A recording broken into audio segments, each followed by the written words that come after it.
Cool. All right, let's get us started then. Hello, everyone. Welcome to the Philly IGDA November meeting. We have a really exciting night lined up about one of what I would feel is like one of the most unsung positions in game development, but it is also a very fast growing field. I think it's actually probably one of the most important one, especially in like modern development, and that is community management. We got a really great panel of experts lined up here to talk about their experiences, answer your questions, anything related to the field. But let me get started with a little bit more info about who we are and what the IGDA is. So my name is Adrian Sandoval. I am the chair of the Philadelphia chapter of the International Game Developers Association, or IGDA. It is a global organization that is dedicated to the enrichment and advocacy of game developers. Here in Philadelphia, we are dedicated to supporting our fast growing professional network, as well as our very vibrant indie and academic community as well. If you would like more information on the IGDA, as well as information and benefits surrounding the organization itself, please head on over to igda.org. As for us here in Philadelphia, we hold monthly events such as this one on the second Tuesday of every month. So please be sure to follow us on Facebook or Twitter, or check out our full website on the IGDA homepage as well, to keep up to date on events as they happen and see what the next thing is going to be. One last thing, real quick. We do have a code of conduct, which you can read in full at our website. But please keep in mind that all of our events and communities are safe, inclusive spaces. Please respect each other in your communication here and our other events, as well as our online spaces, such as our community Discord, all of which have been posted nicely for your convenience in the chat. Thanks to Rob. All right, so let's get started. I'm going to introduce you to our panel, and I'm just going to go in the order that I see it on my screen right here. No particular order. I'm going to start over with Jay Goldberg. Hello, how is everybody tonight? I'm glad that I can be a part of this panel. So also, you may see a small tail here. My dog is roaming around, so if all of a sudden he jumps up, I apologize in advance, but at least you get a cute dog on the video. So hi, so my name is Jay Goldberg. I graduated from Drexel University back in 2005 with a major in digital media. I was a Philly resident for 4 years, and then since then I've kind of traveled the US because I really didn't care where I lived. I just wanted to work on amazing games with amazing people. And I've worked on everything from mobile development to indie games to AAA games, some that had a 95 Metacritic, some that had a 70 Metacritic. But overall, I've been doing community management for over 15 years now, and I've recently switched to more of a marketing and PR focus. So my current role is the marketing and communications lead for Certain Affinity, located here in Austin, Texas. And we're more of a co-developer. So we've worked on games like a bunch of the Halo games, Call of Duty, Crackdown 3, and a whole bunch going back through our history, but we've been around for a long time, and I'm proud to call Austin home as my current city. I've been here for a few years now, and it's definitely growing in the gaming and tech space again, which is great to see. So, but yeah, and a little bit of stuff I've worked on behind me, but it's been a great bunch of years, and I can't wait for the next 15 plus. Very nice, very nice. All right, going below that from my screen is George. Ooh, it's like roulette because I don't know what you can see. It's different. Anyway, I'm George Rogers. I work on Rivals of Aether. I'm also a past Digham grad. I was 2011, I think, pretty sure. It was a long time ago at this point. Anyway, I work on Rivals of Aether, as I mentioned, which is an indie game. It's my first game job, so I won't have the breadth of experience that Jay brings. But we definitely have a unique position as far as indies go, because I think we consider Rivals one of the indies that has like made it. So we're going through starting from like a 2-person game to supporting events and platforms all around the country, and now we're incorporating into like a larger studio and releasing more games with the same team and stuff. So it's an interesting journey, and I think it'll be fun to talk about. So yeah. Awesome. And then continuing to say what's on my screen directly below me is Cel C. Go ahead, Cel. Oh, okay. Yeah, I also couldn't tell. I was like, oh man, probably me or Julian next. The only two left. But yes, hi. I'm Cel. I am technically a solo dev. I haven't necessarily worked on games in a little bit, and instead I decided to take a little bit of a deep dive into esports. I currently work with a company called Nerd Street Gamers, where I work as a tournament operator and I help with community management. But outside of that, I also run the community called Black Card Members, which is a BIPOC community, which is Black, Indigenous, and other people of color. For people who are creatives, has about 1,000 something members. We've been around since February of this year. So quick development for such a small amount of time. Um, and yeah, what else is there? Oh yeah, if you are active on social media such as like Twitter or Instagram, you probably would have saw the hashtag going around called Blacktober, where people were recreating some of their favorite characters, be it from anime, video games, Western cartoons, and all the good stuff, and turning them into people who look like themselves. I am the co-creator of that tag, me along with one other person who I will talk about later on. And yeah, that's all for me. Nice. Awesome. All right. And then last week, but not least, especially we have Julian down the corner. Julian. Hey, what's up, everybody? I'm Julian. I'm here in Philly. I've met, a bunch of IGDA Philly people in the last 2 years. So it's nice to see you all again. Basically, I graduated from Temple with a media studies and production degree in 2015. I've been living here and working in digital marketing agencies between 2016 and 2019, basically. While I was doing that, I was building up some social media marketing skills and learning community management, where I started with some indie teams here in the city. So, way back when, me and Brian were working on disco ships. I was with Gossamer Games and Soul for a hot second. And then I joined Screenwave Media, where we published Eagle Island and worked with a big, they were an MCN. So we had a 900-person YouTube network that we helped to manage their social and all that good stuff. I recently started freelancing. I started freelancing back in like October after taking 8 months during the pandemic to kind of just like hang out. I started selling some wine with my friends who opened a shop. But anyway, I got done selling wine and I found some contracts. So currently I work with Two Awesome Studio pretty, heavily throughout the week, throughout the month. We're releasing a game called Aeon Drive. I also work with the PHL Collective as a community manager for one of their mobile titles called Goozy. And I'm also the associate community manager of the PUBG esports handle. And we're doing PCS3, which is this big PUBG esports tournament. So I'm helping them run their social, putting out content, doing some reporting and like player hype, building some hype there. But that's it. Nice.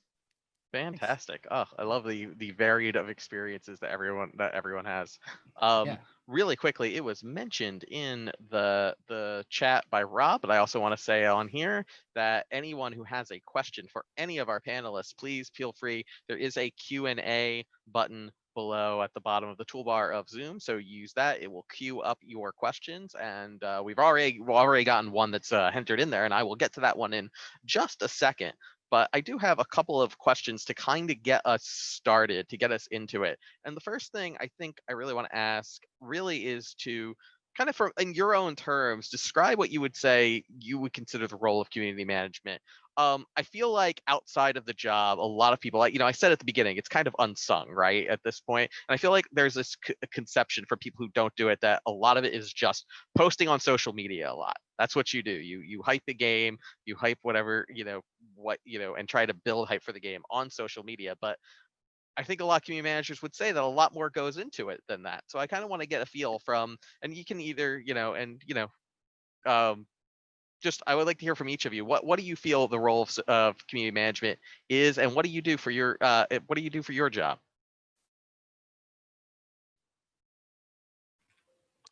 I can jump in if necessary. I can call out too.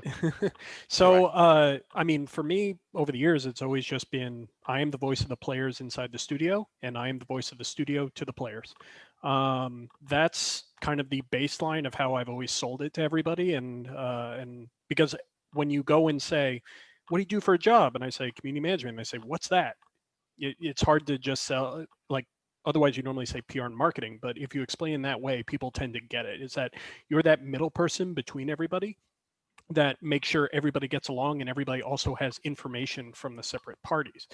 There are, of course, separate jobs that are also social media managers, influencer relations, all of that, that kind of play into community management now that weren't even around often back when I started doing this. I mean, Twitter wasn't even around when I first started doing community. So it's fun to see how things have evolved over time. But at the end of the day, our job is typically to be that middle person, to make sure that everybody has the information they're looking for, or at least they know where to go to find out about it. Hype is always a great thing. Marketing is always a great thing. PR is always a marketing thing. But without proper information sharing on both sides, there's going to be disconnects, and that's where problems start to arise. And a really good community manager arises above that and even goes ahead before the questions can get asked. Yeah, community management really ties into communication for me, absolutely at the core, because especially it gets boiled down to a lot of like a social media management position or content creation, or like you said, even brand and influencer management and stuff. But there's I just lost my train of thought. Someone else come back to me. Yeah, Sorry, no worries. guys. No worries. Yeah, I think Jay like kind of like hit it for sure. It's you're managing the communications between all these players who are very passionate about your game, and the studio who is working very hard and doing a lot of things at once. Usually, I think there's a huge situation of context that like surrounds your role as a community manager, depending on how big your studio is. Like, where are you in your project currently? You know, are you past launch? Are you built hyping for launch? But I think some of the best strategies and things that like set me up for success, I'm sure like Jay and everyone here can attest to it, is like setting yourself up in an organized fashion so that you have a method of getting information from your players into a nice document where you can then share it to your dev team, and it's all like creating this system of workflow and communication lines so that you can prepare for what's ahead. When I worked in agencies, all we did is make lists, so I have this like insane habit of just always creating a list of like influencers or people to like look out for in the future, and setting yourself up there and like living in Google Drive has been like really helpful for me as a CM in most roles. Yeah, I can agree with all of that. And talking, it's mostly like talking specifically like in games, but like talking with running communities in general. Like again, like everyone has said it already. I'm just gonna completely reiterate that communication is key, quite literally. Especially when you are starting up something on your own and you're not necessarily walking straight into something that's already established and you're kind of organizing it yourself. Versus like when you're starting something completely brand new, fresh slate, you're going to make sure that you're communicating with everyone to the best detail as possible. For me personally, my journey in community management started when I was about 14.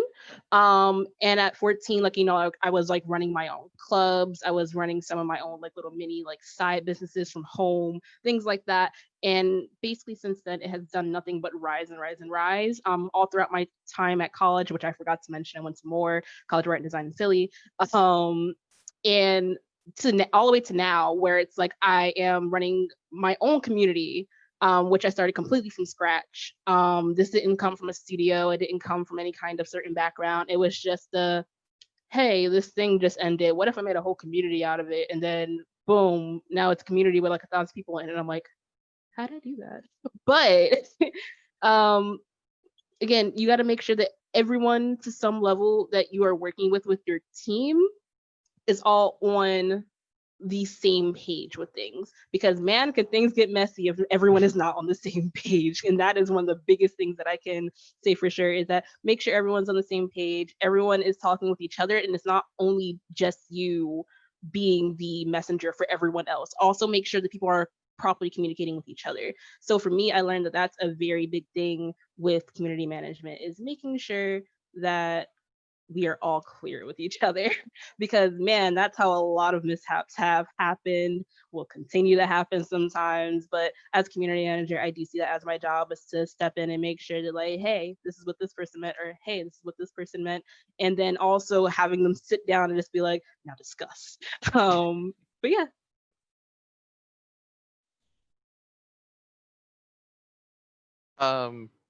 George, you said that you had lost your train of thought earlier. Has it come back to the station at all? It's still gone. It's still gone?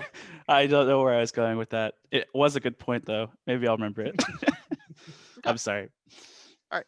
A couple of things have built up in the chat, but I do have one other base question I want to get. I'm very curious about, which is how did you all get started with community management? Again, I kind of feel like with game development, you know, a lot of people go in and they said, oh, I'm going to be a programmer, or I'm going to be a designer, or I'm going to be a writer. I don't know if I've seen, at least, you know, people starting out saying, you know, they want to start out getting into community management. And I'm kind of curious what each of your journey was to getting into this role. Yeah, I guess I'll start. So, when did I think I wanted to get into community management? I remember I had a really eye-opening college class at Temple that I took for fun because I was just like a gamer and I was just like having a good time. And I was like, oh, video game class, like that sounds awesome.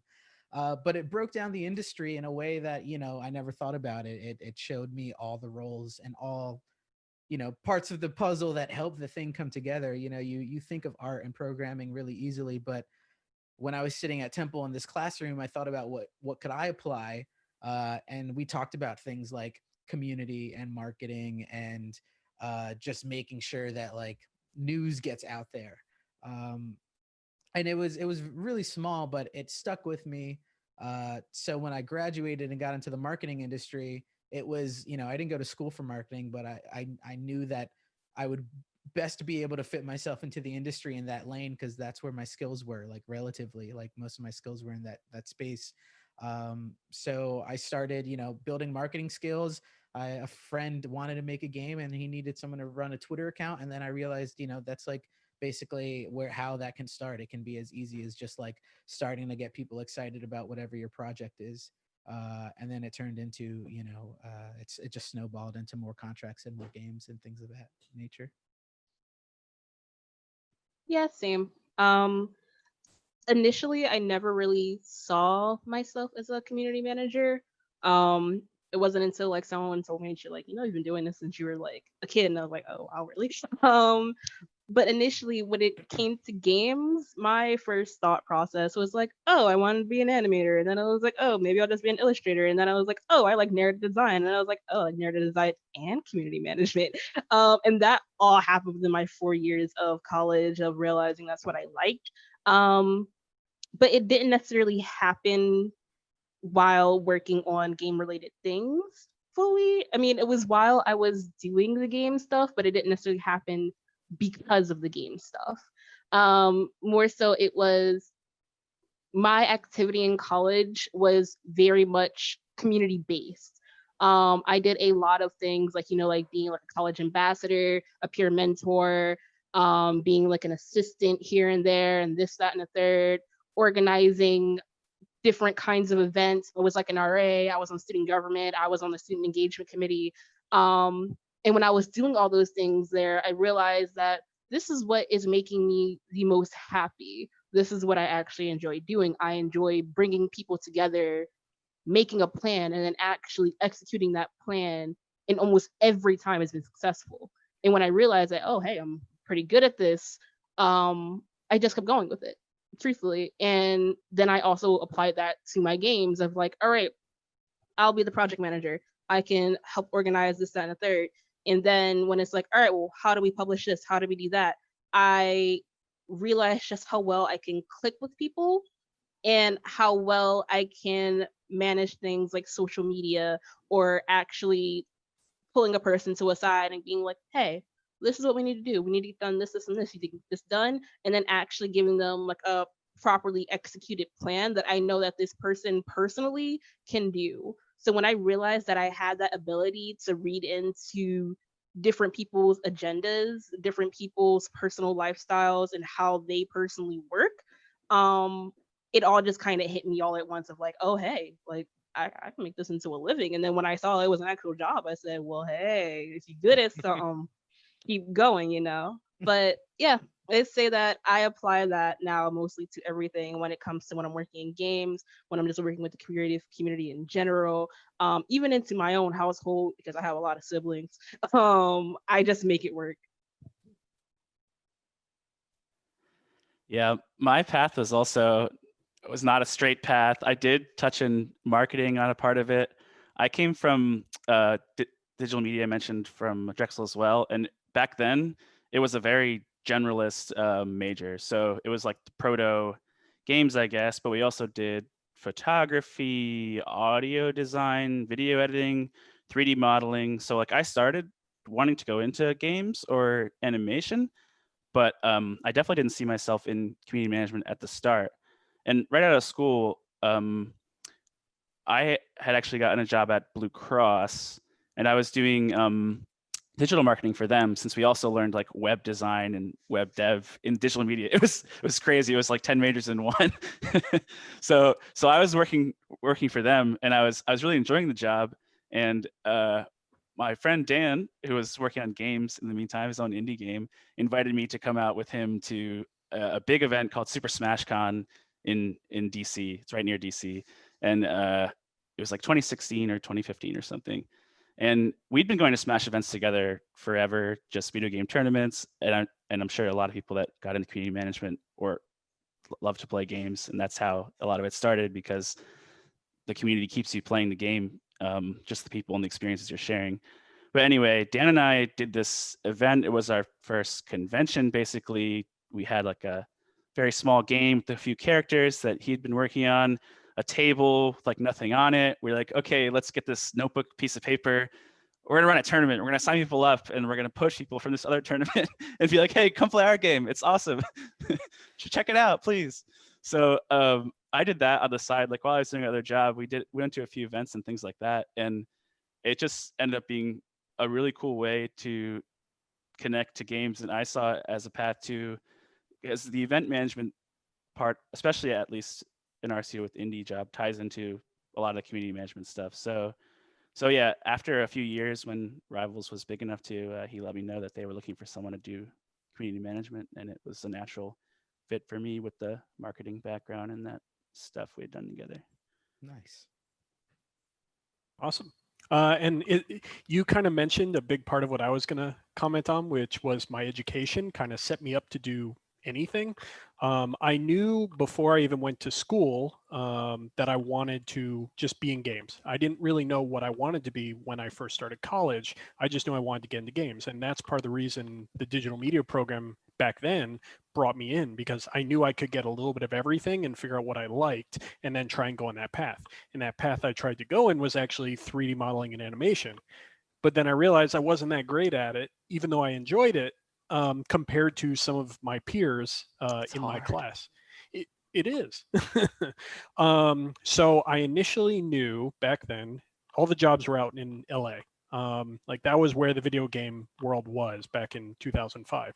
So I packed up my car, had a couple $100 and a friend's couch, and I drove cross country. I had 4 interviews lined up, and one of the companies I worked for was actually a Korean free-to-play MMO company, way back in 05, before free-to-play was a big thing. And they were trying to bring those games to the US, and they needed people to do customer support. And I was like, you know what? That gets me into a game company, and it allows me to do some animation and some 3D stuff on the side, because they needed a little bit of help with localizing and bringing stuff over.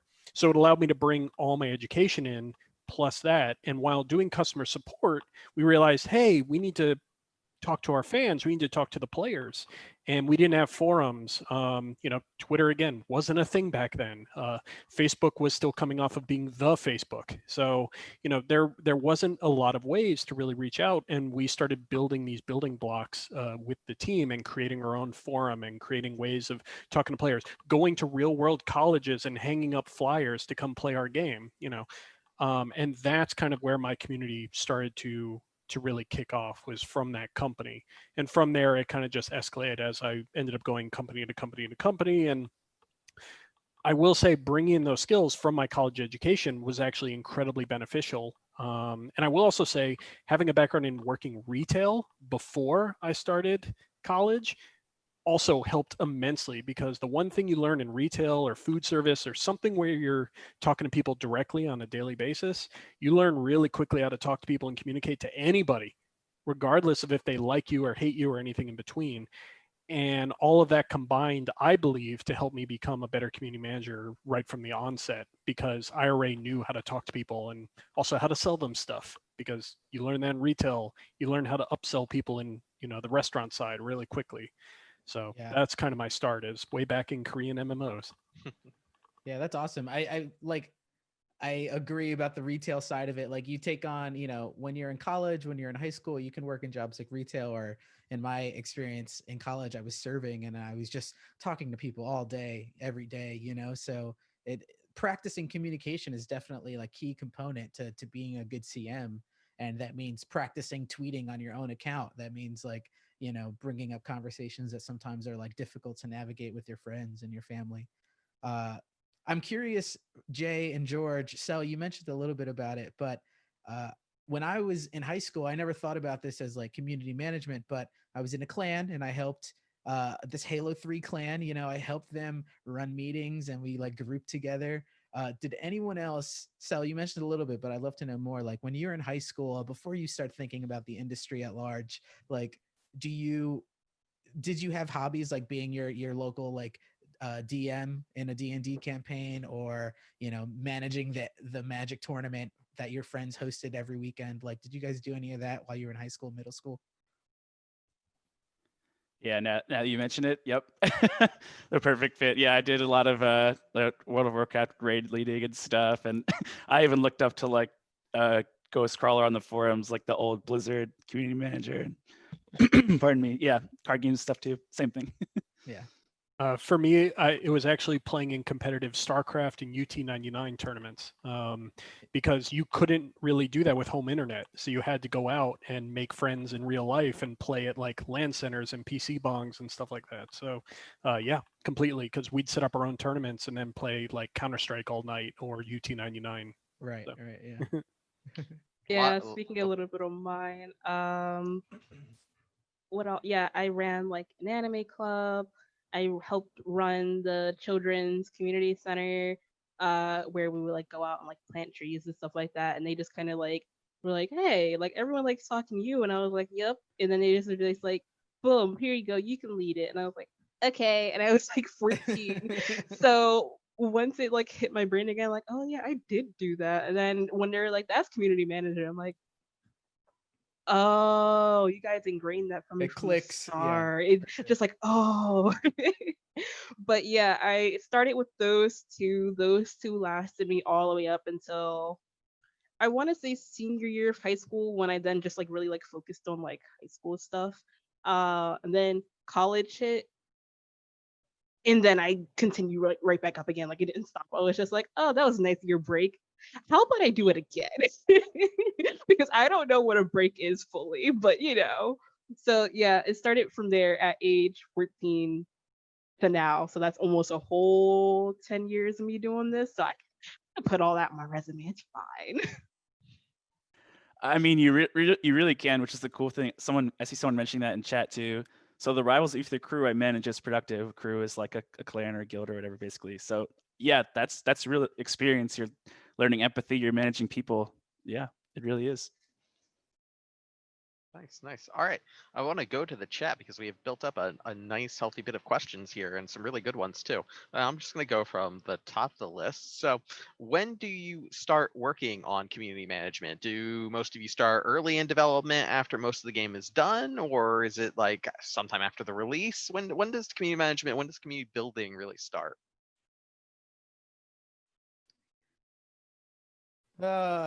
It's tough. There's no right answer, I don't know if anyone wants to chime in, but Almost immediately. yeah. In What my size personal team? opinion. Yeah, Yeah. there's True, that too. That's a good question, I think. But we could probably do multiple answers, I guess. It really is all over the place. Like they've all said, it completely depends on the size of the team, what the launch date is. There's a number of different factors, but to be honest, the moment you think you're ready to get it out into the world, you should be doing community months before that, because you should be building internally to get all of that ready and be prepared for the moment you're ready to actually talk about it for the first time. But again, there's no real direct answer. It's based on a number of different factors. Yeah, I think like I always take into consideration like where are we in our project? I'm working with Aeon Drive right now, and we're in an open alpha. So I spend a lot of time sharing like behind the scenes work, trying to get our Discord sized up so that when we have a big announcement coming in the next 8 months, that we can effectively share it with some people who are like already like playing the game with us and have had input in how the game is developing. Like that's huge. But we also, I'm also with PHL Collective on Goozy, and it's something that we, launched without any community beforehand. It was a surprise launch, but it happened to have a lot of like marketing support because it was tied to a YouTube channel, So it can go in so many different ways for sure. But as soon as you have a vertical slice, like if you're an indie dev, you got your vertical slice, build that community, because like people want to play that. Even if it's a small loop, they want to talk about it. You might get 40 people, but 40 people will turn into 150 really quick. And then, you're rolling to 1,000 members within a couple months, as long as you like keep them updated and keep working at whatever you're doing. The way that I've always done it is, if you know when you first want to start talking, you build community a minimum of 3 months before that is when you're starting to do the back end before showing people what you're actually making, because you can kind of tease it and tease it and tease it. But if you tease people for too long, they get disinterested and they leave. Mm-hmm. So I've found the sweet spot is about 3 months before your first major announcement is when you really need to ramp up that community. But you should already be building up with your dev team or anybody else on your team ahead of that, because they need to be prepared for everything that's going to come the moment you hit that mark. Right. And agree with that completely. Yeah, for sure. That's like part of the like strategy side, where you can take, before you start posting or, making your Discord, you kind of think about what sort of things are we going to share? Like how much content do we need to create to make this like, viable? How does our Twitter account even speak? Does it come from like the perspective of a character, or is it very like technical and only really big press beats? Is it super lax like the Fall Guys Twitter account? That's all super important to decide before you start building community, so that you have a clear direction. It's design at that point. Agree with that. I think my best experience with talking about like building it up is from the past, recent event that just finished up with Blacktober, which had like a bunch of different people from like not just artists, but also like people who are in the games community and stuff like that as well, who like made a bunch of content for it. It was an idea that popped up over the summer. Like literally it was over the summer. Like this wasn't something that we talked about like months and months beforehand or things like that. Like this was something that we talked about on the spot. And because that we knew that we had such a tight deadline to get it out, because the event was based to be in October and we didn't really start talking about it until August, we knew we had to get the ball rolling like immediately. So we started on Twitter and Instagram, where we started putting out like polls of like, hey, what do you guys think about like this? And what do you think about that? And once we started doing that, we immediately was like, okay, the people want this. They want to see this happen. We got to do it. So that was literally all me and the other co-founder would talk about for weeks straight. So like, like we had like a teaser post of like, hey, we're doing this. And they were like, oh my God, that's so exciting. And then about a week and a half later, we dropped the official graphic for it, which got everyone even more hype. And I think probably tripled the amount of people actually looking at it, being like, oh, hey, what's this? And then we have people like sharing it and posting it in different places. And then a week after that, like we dropped like our prompt list. And then that really sent people into a frenzy, because then that means that people could technically start getting started with the event.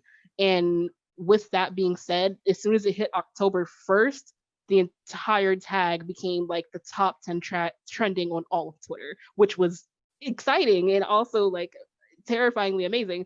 But it shows and proves that making sure that you have the materials to really hype people up and get them started to do whatever it is that you're doing, whether it be for a game, it be for an event, it be for like a party of some sort, or just even like a small gathering, like actually making sure that you have people interested, which Jay mentioned earlier, making sure that you don't lose their interest is so important. And that's why I personally believe that, it's like, give a little sprinkle here and there, just give them something, a scrap, if you will, before you give them like the whole pie, because things like that really just keeps them motivated, keeps their eyes on the prize of like, ooh, what's going to be the final result. And again, that can also definitely be said for games. I've worked in two small studios now. One I can't talk about yet because I'm still under NDA. The other one is called Tiny Beer Games. I don't think they're longer anymore. It's like last year I did it for about like 3 months. Um, but I handled their social media and basically just kind of teased out their game. And from when I started, they only had about 50 followers. Once my time with them ended, they had 360 followers. So I was like, not bad for me first starting out because I had just graduated college at the time. And now it's like I take that and then I look over to my other experiences with social media running, at least. And my biggest pride and joy is with the Black Cart members page, which I don't mind sharing with the audience later. Um, is that we started out in February within community. We started on Discord, which was just like, like a small group of like maybe like 50, 60 people, something like that. We didn't even start our social media until April. Um, and then from April to now, which is 7 months, that social media page now has over 2,000, close to 2,500 followers, which is really big. I've mostly been running a social media page along with my other social media manager, someone who I recruited since the community first started. And we just do nothing but like hype that page up like all the time. So we share it with friends, we share it with family, who then tell that to their friends and family. Like we have other people recommending it to other people, who then bring those people into the Discord, which has over 1,000 people in it.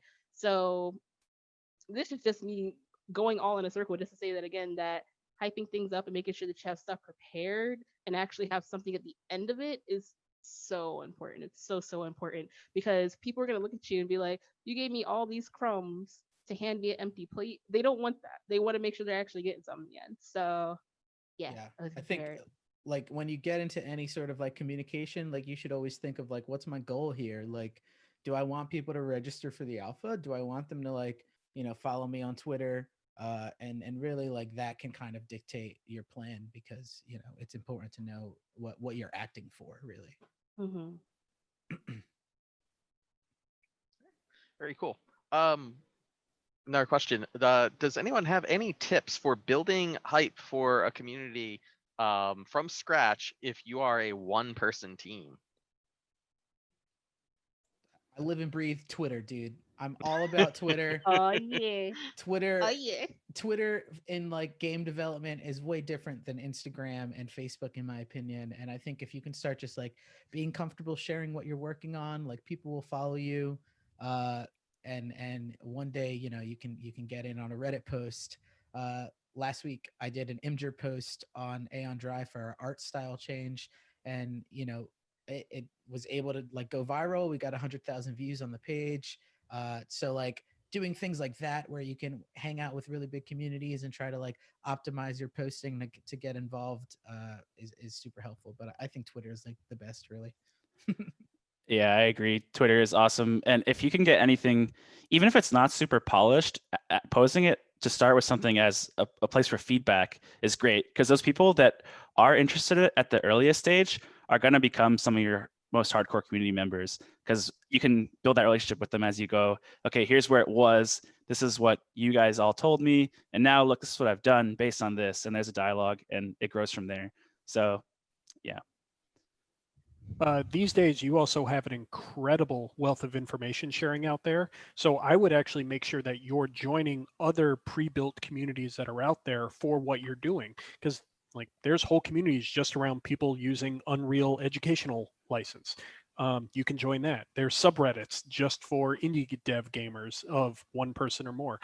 and it's join communities of the people that are sharing your same passion, and they'll help lift you up while you lift them up as well. For sure. It really is, it's become a whole different thing now than it even was 3-5 years ago. And it's great to see, especially with all the educational and freeware licenses out there now. Pretty much anybody can make a game and get moving, and anybody can start a community. It's great.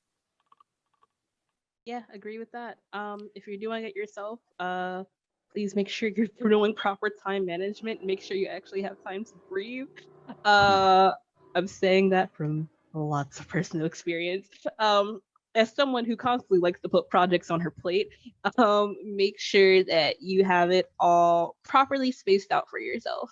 Because if you start falling behind on a certain schedule that you may have set for yourself when it comes to community management, aka most likely running your social media, people are going to notice. Some people may not notice, but a lot of people, if they're really invested in your work and what you're doing, they're gonna notice if you've been gone for like 2 weeks, something like that, and then you finally make like a comeback tweet, and they'll be in your comments being like, "Where have you been? We've missed you. Are you okay?" And then you're like, "I'm sorry, I just had like an existential crisis in love for 2 weeks." So you got to make sure that you are properly spacing out your time, and then also making sure that what you're doing is manageable as well.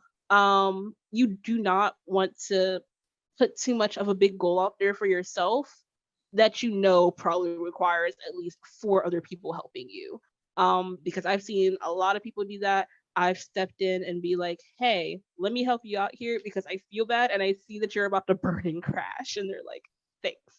So make sure that you have proper goals for a one person team. Make sure that you're actually spacing out your time. And then overall, make sure that it's something that you're having fun with.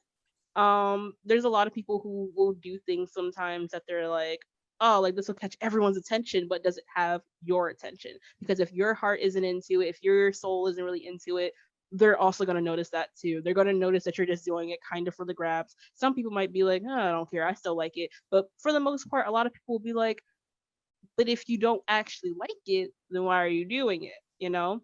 So I'd say that those are my big 3 rules of making sure that you do those 3 things when you're running a one person team. Yeah. What Jay was saying too about joining communities is so crucial because a lot of this industry benefits from networking. Just like seeing people progress over their career is really valuable because the industry's small. So, one of the first things I did a couple years ago was follow a bunch of people on Twitter, like the Evolve PR people who are running Future Friends. Like I followed Devolver really early because you saw that they were becoming like a big company 3 or 4 years ago. And following the people who run those accounts and who help with the PR team, they leave really great nuggets online where you can pick up some insight on what you want to do, and it helps inspire like how to manage something. I was following the social media manager of Minecraft. She had one tweet that really like broke through how to get through like a content schedule for me, and I implemented that on PUBG. And like the results have been great. It hasn't been like me scrambling for posts every day. I rather like, I followed someone else in the field's guidance and set up a calendar for myself to kind of like, do all right. I'd like to add one small thing there. I know it's a little off topic from the original question, but you mentioned networking.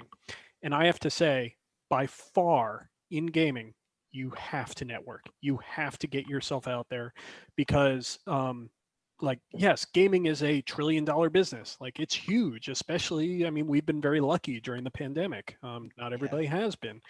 But if you're not networking now, today, start. Because, for example, my past 4 jobs, I've all gotten directly because of networking. I did not apply for the jobs. They know what I do.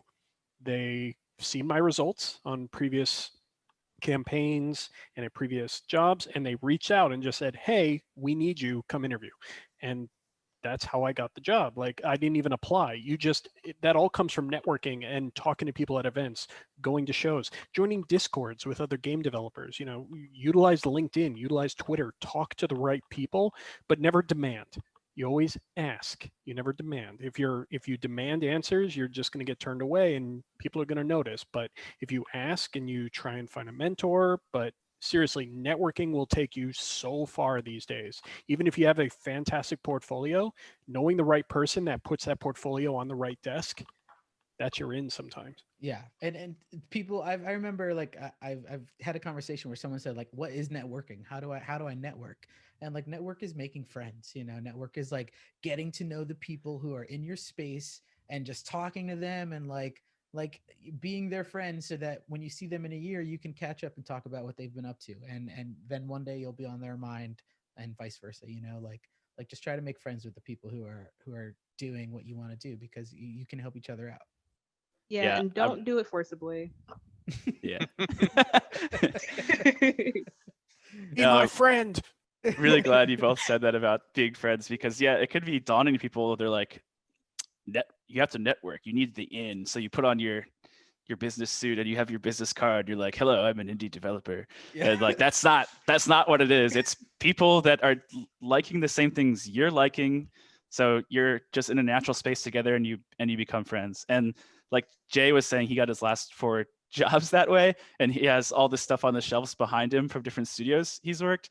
I've also like followed, as I'm sure you guys have, like tons of social media managers and community managers on social, and you can watch them travel around like different companies. Like the people that you meet and work with are going to be around in the industry for a while, and it's always a great, it's nice to make friends, and you'll learn a lot from them, and you'll be able to watch their journey as much as your own. Yeah. Totally. Yeah, for sure, for sure. And I think that's the biggest thing that I realized too, is that a lot of people, especially around my age, still ask the question of like, how do I network? And I look at them and I'm like, what do you mean? Like, you met me through networking? And they're like, huh? And I'm like, yes. It's genuinely that easy. And I think more so when you put it in the perspective of go and be casual people, because people look at the word networking and they're like, oh man, like, like hardcore business stuff. Like I gotta be like professional, like with my suit and tie, make sure I have my resume and my business cards. And I'm like, actually, I'm going to go meet Emily and we're going to get bubble tea and then probably talk about Minecraft for 2 hours before we get into business. And that's literally what happens almost every time. And people don't realize that it can be that easy. You don't have to be afraid of going to talk to people. And I definitely understand that a lot of people do suffer and go through social anxiety and things like that, which may hurt and is, it can be a stressor for in-person events, but we're online. And considering our current global situation, it makes it a lot easier for you to go online, talk to people like through Twitter, Instagram, Facebook, DeviantArt, Tumblr, whatever is your preference. I don't care. It is so much easier to talk to people now. And just through running my personal community and running my events that I've run so far, and this, that, and the third, I've gotten so many people come to me saying, like, oh, like, thank you for running this space. I've never talked to so many people before in my life, and I feel more confident to talk to others. And I think that's also a big job for a community manager, is making sure that you're making a comfortable space for people to be in, to be themselves and actually network with the people around them. Because if they feel the area is tense, or they feel like, oh, it's a little too stuffy for my taste, it's not going to really work out in the way that you want it, which will overall make whatever project you're working on, game you're working on, event you're working on, whatever, kind of not be exactly what you want it to be if it's not a comfortable area for everyone that's involved. So meaning that making it diverse, making it accessible, this, that, and the third, those are all very important things in my opinion. But yeah, when it comes to networking, you gotta do it. And again, don't force it, because people can tell when you're like trying to like force yourself like onto them, of like, all right, like this person has like appeared in front of my face like 3 times now, but they're not giving me anything. They gave me their card, they gave me their resume. Do you want me to read it and tell you what I think and then walk away? Or like, are you trying to have a conversation? Just going casually, just be yourself. And if you feel that may be a little hard for you, practice. That's actually a thing that people should do, and I actually encourage people to do, especially if you suffer from social anxiety, is that practice with a friend that you already trust, or a family member, or by yourself. That's okay too. It may be weird for a little bit, but once you realize like, oh, let me learn how to practice how to smile on the camera and things like that, then it's all easy breezy from there. All right. Okay, so on to the next question. I like this one. What are some of the best resources you have found that have really helped develop your skills as a community manager? Other community managers. I'm serious. Hard agree. Like, there's multiple groups of professional community managers out there, especially one for like AAA and indie games. And we literally just share tips and techniques all the time. I mean, we also, if you see somebody getting ratioed on Twitter, we'll post it there and laugh at them. But at the same point, it's all about sharing tools and techniques to bring the entire field up. Because the better you are and the better somebody else is in the same field, the better that entire portion of the industry is going to be. So we're constantly just sharing with each other, you know, what are the best tools out there, both free and paid, because sometimes you do need to pay for stuff. But that's, in my way at least, that's how I've learned almost the most, is just asking other people in the field and being like, what do you do, how would you do this, you know, or I have this problem, how would you solve for X, and then go from there. There's so many good examples you can find nowadays that I gotta just second that. Yeah, doing it online and making a list or a collection of URLs of like your favorite like brands and community managers and stuff to follow. That'll teach you a lot. I mean, there are books and stuff you can get. Like that's gonna be all older stuff. They go through like it's a science too. There's like these are the phases of a community from like inception to mitosis and stuff. But really nowadays with everything just being online, I think it's the best place to do it, and just learning from example. I don't think you're going to find many people, maybe in the future, but that I know they don't have like a degree in community management or they went to school for community management, but it's all something that was picked up like along the way. Yeah. Do you mind if I share some resources in the chat? I have like four things I want to share. So Please go ahead. Gama Sutra is a great place because people can upload blogs. There's one person in particular, I just kind of like follow what they post, who has a really great, you know, understanding of Steam, sales, email marketing, like getting on the front page of Imgur. So I am going to drop those in the chat because they're blogs and they taught me a lot. So I knew you were going to post those ones. Those are good. I mean, they're good. I literally, so this blog is called How to Get on the Front Page of Imgur. And I read through the blog, I studied it. I then planned my Imgur strategy and got on the front page of Imgur. So there's something to be learned here, you know? But I also have Evolve PR's stuff. So Evolve PR is a great company that does PR and marketing.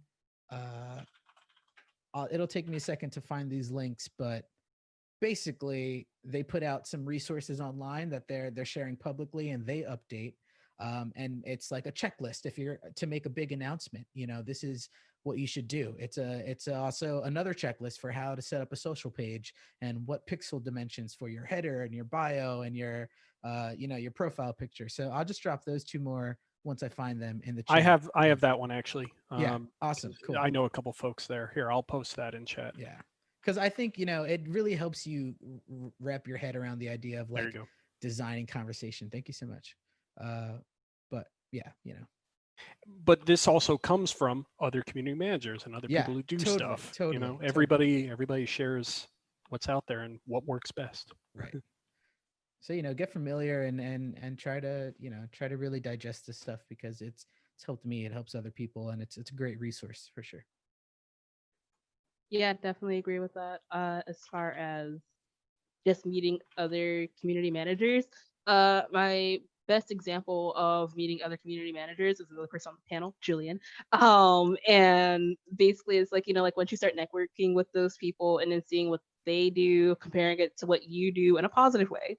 And then just kind of like meshing and molding some of those things into like your own habits and routines can definitely help you out a whole lot. Personally, I work best learning from experience and then seeing people like on the forefront. Like I can read like any book or whatever and all that good stuff. However, I'm very much a visual person. This is also why I went to art school. So seeing people actually do it and then applying that to myself with my own personal ways is a great thing. I've also just been connected to like a bunch of other community managers, especially now working in esports. Like I've worked with Cloud9, I've worked with TSM, I've worked with the Renegades and all of them. And I've met their community managers, which has always been fun. They're great people. Seeing what they do for their personal esports teams, how they run their social media and all that good stuff. The social media coordinator in my own company that runs the Nursery Gamer accounts. Really has taught me a lot. I'm still young, so I still have a whole lot to learn, but I still feel like everything that I've gotten so far is a tremendous amount of information that has put me to where I am now. So yeah, I say that literally almost any information that you can get is good information because you can take it or leave it as you please, and then apply it however you want. Because that's the great thing about community management is that it's in your hands for how you want it to play out. Yo, I have one more. I'm sorry. This yeah. is No, go ahead. So I was looking at this earlier today. I'm running the Goozy Discord. The Goozy Discord has gotten 10,000 members in this first week. So the Goozy Discord, it's a mobile game, and it's gotten pretty huge. And I had saved in my backlog from like months ago a moderator handbook on Discord. And I think if you're ever part of a Discord that it gets really large, you'll need to learn some stuff about recruiting mods and how to be a really loyal, a really like attentive community manager who's also respecting mods and their volunteer time. So I do want to share this moderator handbook link too. And it's just something to keep saved. It's a Google Drive link. Just save it in a tab for one day when you might need it. Cool. Awesome. So link that in a second. Next question is, what is the biggest issue you have encountered when managing a community and how did you work through it? What kind of obstacles have you faced? If there's an issue, you get banned. Okay. So that takes itself so far. But when you're trying to keep something like positive and not toxic, you have to go in with like an unbiased moderator point of view and like set your rules and standards in the server so that, there's sort of like an expected way to act here and that it's not toxic and it's not comfortable for other people who are in your party or in your big server or whatever. Yeah, I agree with that. Personally, like I have dealt with coming along a lot of racism, a lot of trolls, which is something that I definitely do not tolerate, and I think has been my biggest issue when it comes to running a community. Like I've said before, the community Black Card members is for people of color, basically. So like the BIPOC community, which of course immediately got backlash of like, oh, like what about like the Europeans or like what about like like white Americans, and it's like then you can make one if you want, which like came up with like a lot of backlash in the very beginning, which in to some ways also kind of benefited us to helping us fortifying our space and making sure that it's safe and secure. Same thing like within games. Again, I mostly work with people of color just because I feel like that's something that's severely needed in the games industry. And that does not always get the most feedback because it's always the like, oh, you should be, like it should be like the material that matters or how good people is, not necessarily like, like what the pigment of their skin is or where they come from. And I'm like, yeah, sure. But also like, why not give these people who are just as, capable a chance?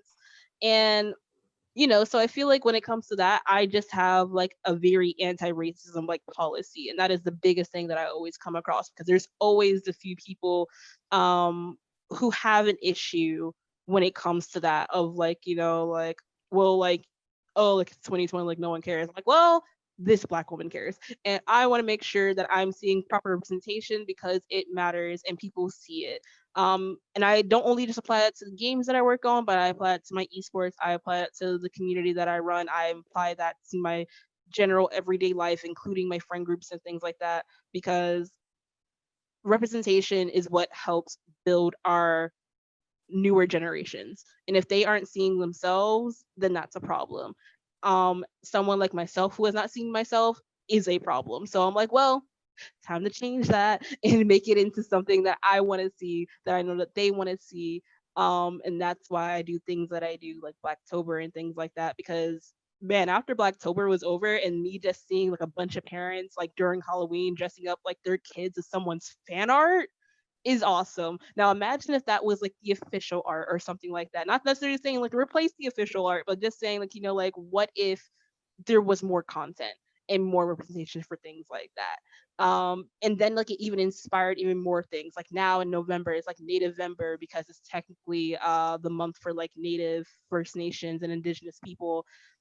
It's like their recognition month.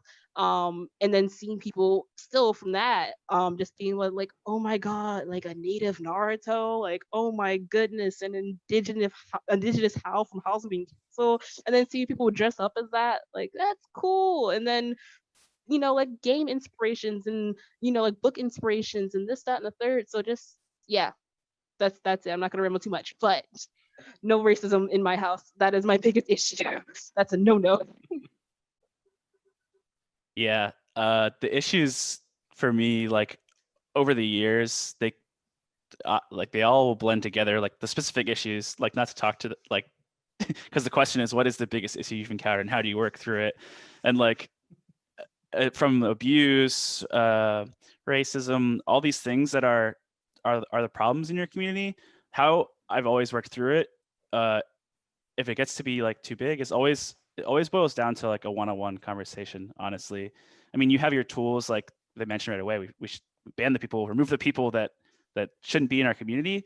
But just talking to someone one-on-one and really understanding where they're coming from and trying to help educate and mediate and just meet their needs is really important to working through any of these like tons of issues that can come up that could blow up into a big encounter for a community. And it could be 20 different things, like I said, but it always boils down to talking through it. Yeah, totally. And never mind. I don't remember what I was going to say. Forget it. I'm going to take a slightly different angle and talk about us personally as community managers in this regard, because it doesn't come up enough, but we get attacked just as much. And I mean, I've been swatted. Like, it's not fun. I've had death threats. It's not fun. It's what you do to protect yourself and your own mental health. That is something that I would put much higher as the worst thing that's happened to me. It's like, I've had career burnout. I stopped for a year. I was done with it. And that's because I was working myself to the bone. I was looking at Twitter 24/7 and Discord, and you can't do that to yourself. You need to have proper hours. You need to have proper time where you just turn off. And by turn off, I don't mean like stop looking at your phone, because good luck, but stop looking at your work accounts. Put them on do not disturb. You know, if people are messaging you, put that in your Twitter profile. Say, we are only responding between the hours of 9 and 5. Get ahead of it, because if you're managing yourself properly, the community you're managing will be easier as a result. Yes. So think about yourself and your own mental health first, and make sure you're not overworking yourself. Big agree on that for sure, especially when you mentioned the you know, like you've been swatted before, like you've been like got like death threats. Man, oh man, is that unfortunately a very big reoccurring thing, especially when you are the main person running like the social media and things like that. Because while yeah, that person may be directing it at like the whole team, you are the main person who sees it. Which is annoying, it is hurtful. And then when they do find out that you're the main person who's hosting it, they then go and find your personal accounts and then they start attacking that, which is not fun. It is not enjoyable. So yes, making sure that you're properly taking care of your own mental state, physical state, and all that good stuff is so important. Walk away if you need to. It's okay. Can I add one thing to what you just mentioned? Mhm. That, because you mentioned personal accounts, if you haven't locked down all your personal accounts now and removed family information and all that stuff, I don't like saying this as like a warning, but it's best to have as private as you want to share. So Mhm. whatever you don't want out there, put it private. You know, my Facebook account is locked down. Like my Twitter account is probably the most public thing about me. So just think about that in terms of if some random person wants to use this against me, they probably will. And I hate that I have to say that, but there's people out there that just, they're only there to troll. So Yeah, Totally. they're either their kids, they're people who just don't have much else better to do with themselves. Um, People who think that it's funny, even though it's not. You really want to make sure that you're doing everything to the best of your ability to protect yourself, especially now that everything is mostly digital. And that is where they get the most information from nowadays. While we do still have things in person, but right now during this time of our lives, like this is the information hub. Like this is where you get everything of everything. So again, yeah, just to reiterate that, like don't put anything out there that you wouldn't want strangers to know. Like if you're not just gonna walk up and randomly talk about it in like some random networking like conversation, don't put it online. It's that plain and simple. Keep it to your friends, keep it to your small like texting groups.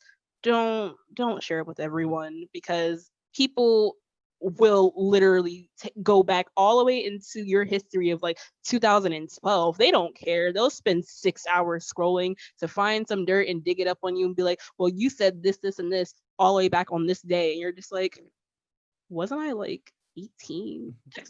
I was so much younger than what I am now, where I now of course have like evolved thoughts, evolved like, plans. I'm a much different person from who I last was. And it probably isn't, you probably didn't even mean it in a bad way. But either way, you still just again make sure that you're keeping yourself clean and clear. And even if that means you gotta do a quick Twitter wipe, you gotta do a quick Instagram wipe, again, locking down your Facebook account and making sure that the only people who are on your Facebook friend group are people that you actually know, do that. Because I Yeah. highly recommend that. Yeah, I think like this is something we haven't really talked about. It opens like a whole conversation if we want to go into it. But you put yourself in this position, like Jay said at the beginning, between the community and the developers. So you are, like maybe there's 4 or 5 of you ideally in a big setting, but you're that door where people come, through to share their thoughts. So like there's a fine line between really impassioned like fans and really toxic and trolly types. So figuring out that line is really important, but also with locking your Twitter profile down and assuming this role as a community manager, it kind of ties into this larger conversation of branding and like where do you like you get to choose your stops, like I make my Twitter very public, but that's because I keep everything else, private. Like I don't really talk about my Instagram or my Facebook or my LinkedIn's for like industry people only. So thinking about all that stuff like before you get into it is really helpful to setting yourself up as like, like a pillar as a community manager. Yeah, you may end up being more of a lightning rod than a door. Yeah, for So. sure. Right. Yeah. I'm just joking, but yeah, it's Uh, protect yourself, and that goes for everyone online too. Right. Even the players and everyone. Yeah, Right. that's good points. All right. I think this next question is a follow-up to the earlier at the beginning. When do you start working on community management in terms of the game in development? The question is, how do we build community before making the announcements? Like before you start developing. I think this is again a kind of a follow-up to something that was said earlier on. Before an announcement is being made to the game, I guess this is a question about like teasing what you're getting ready to do. What is there to build a community around? Uh, I have a marketing background, right? So what I would do in this situation is take my game and I would think of what other games are in this space. Like next month, Two Awesome Studios is we're launching a couch co-op game. So I look for streamers and players who play games like Overcooked and Crawl and Battle Block Theater and Castle Crashers. And I think about where do they hang out? I think about, what do they like about those games? Do they like, a certain art style? Uh, if you have a pixel art game, share it with the pixel art community, the people who like are posting there and are retweeting that sort of content, like,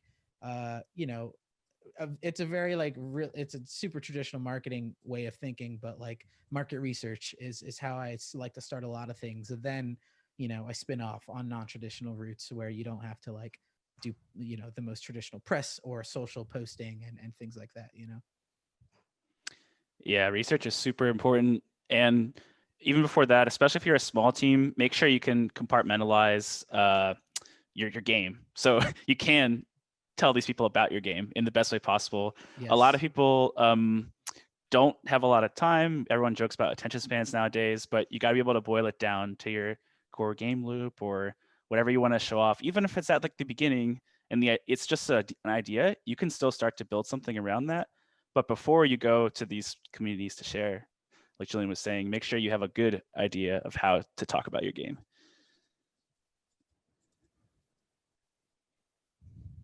Also, if it does blow up, be prepared. Because the last thing you want to do is get ready and then you put out this little teaser that you didn't think anything would happen, and then all of a sudden they're like, we want more, and you have nothing. And so you want to be prepared. And actually that one of the Google Docs that was posted in chat earlier has kind of those building blocks of how to get a community started, and you can do those whenever. Like, you can have everything ready to go. You don't have to launch them. You can build the entire thing. I mean, for AAA games, when we get to a big announcement, we have to do all of that behind the scenes. Yeah. Like, we have to stealthily create everything now because people are searching trademarks, people are searching new Twitter handles, people are searching Facebook accounts. Like, we intentionally make game names with different names and different handles, and then the moment we're ready to announce, we switch over to the other handle. You just kind of have to be prepared and work through that checklist, because that's a great, just an easy guide to follow of here's what you need, but also don't expand too far. Like, don't make Twitter, Facebook, Instagram, TikTok, Discord, forums. Like, you don't need everything. Just make the things that matter and give each place a purpose. Because remember, you're going where people are and trying to get them to come to you. So if you're going to where they are, you need to be that attention grabber. And if you're trying to do the exact same copy paste thing on 7 different platforms, it's going to fall on its face. Yeah. If Instagram never takes off and you've been posting to Instagram for 6 months, you could probably post less and spend less resources on Instagram and direct it to wherever you're building your audience best, That's part of the reason Certain Affinity doesn't have an Instagram. Yeah, absolutely. Yeah, Instagram is a very hard one. I'd say probably one of the best platforms currently to use to get your games out there, get your projects out there. It's probably Twitter, because you don't always have to put some form of image or media out there. Even if it's just starting up a conversation is very essential. Because a lot of people are like, like, oh, like, have content, like, like, have this, have that. That is definitely the top one, but also making sure that you're ready to also have conversations with people as well, because people like it when you respond to them. People like it when you like quote retweet them and have like witty comments and things like that. They love that stuff so much. Like, they literally eat it up. And then it also helps yourself, because if people see you responding to other people, it then helps you put yourself on other people's pages just by having a conversation. And then overall, that then expands your community and your outreach even more. Because if someone with like 50,000 followers starts interacting with your page and you're responding back to them, people are going to notice that. They're going to see that and be like, oh, hey, my favorite artist is talking to this account a lot. What's happening there? They click, they scroll through, they get interested, boom. Things just as simple as having a conversation is so important. Probably also one of the big reasons why I primarily use Twitter is because I don't always have content to share. I'm not gonna lie, I'm a busy person with 3 part-time jobs and also running a community. I always have time for putting content out there, and it's gonna take me some time. So the fact that I'm able to just sit and chit chat with my followers here and there is very important, and it shows and proves to them that I'm here, I'm available, I care about your opinions on what it is that I'm doing to make whatever product that I'm trying to put out is good enough for you guys, and also on the level that I want it to be.